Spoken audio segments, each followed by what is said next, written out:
Bonjour, je suis Riyad Halimi, fondateur de FinFrog, qui est une start-up qui propose des crédits pour les particuliers. On propose des solutions innovantes de financement et on est donc à l'avant-poste pour observer les évolutions du secteur, que ce soit les attentes des particuliers, l'évolution des métiers bancaires et également les évolutions sociodémographiques qui vont porter l'évolution des services bancaires en B2C.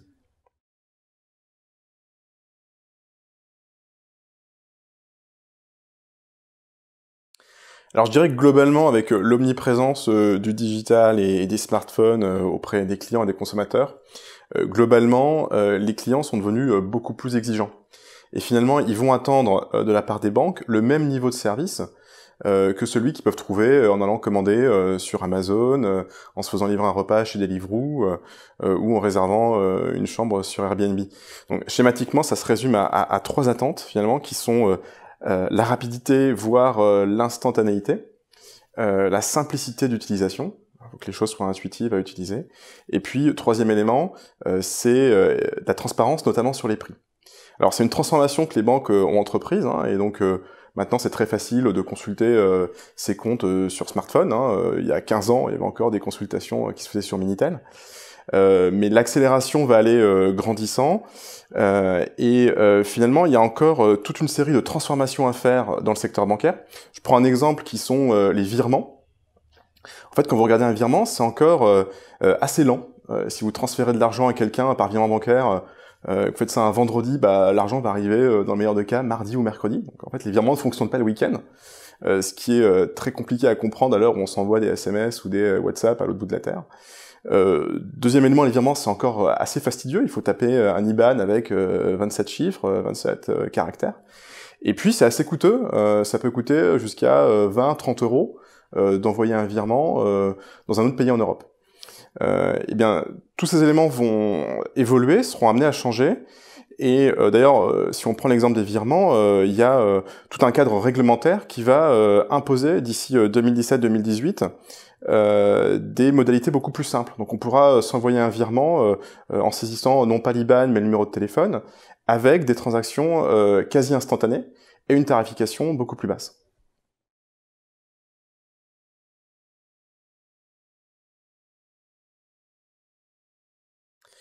Alors, moi, ce que je trouve passionnant finalement, c'est que pour transformer la banque à l'ère du digital, il suffit pas finalement de créer un nouveau site web ou d'encapsuler un service sur une appli iPhone. Ce qu'il faut, c'est avoir une réflexion beaucoup plus globale et comprendre les changements socio-économiques induits par les nouvelles technologies et par le digital. Donc, si on regarde un petit peu autour de nous, en 10 ans, finalement, on a toute une série de nouveaux métiers qui sont apparus. Une nouvelle façon de travailler avec beaucoup plus d'indépendants, de freelancers. Les jeunes en sortant d'école maintenant aspirent à être start-upers. On a de plus en plus de développeurs informatiques qui travaillent dans un mode freelance, donc en tant qu'indépendants. Et finalement, ça représente à présent à peu près 5 à 6 millions de personnes en France. Et quand on regarde les services bancaires proposés à ces personnes, on constate qu'elles sont finalement exclues de la palette complète des services financiers. C'est très compliqué aujourd'hui, lorsque vous êtes freelanceur, d'obtenir un crédit à la consommation, un crédit immobilier, une garantie pour le logement, même une carte de paiement un peu premium. Et finalement, je pense qu'une des grosses réflexions que doivent avoir les acteurs des services financiers à l'avenir, c'est finalement d'adapter leurs produits, leurs règles d'octroi, pour pouvoir s'ouvrir à cette population, qui souvent d'ailleurs est indépendante par choix, qui dans certains cas a des revenus très stables, très confortables, et qui pour autant est de facto exclu d'une partie de l'offre de services financiers.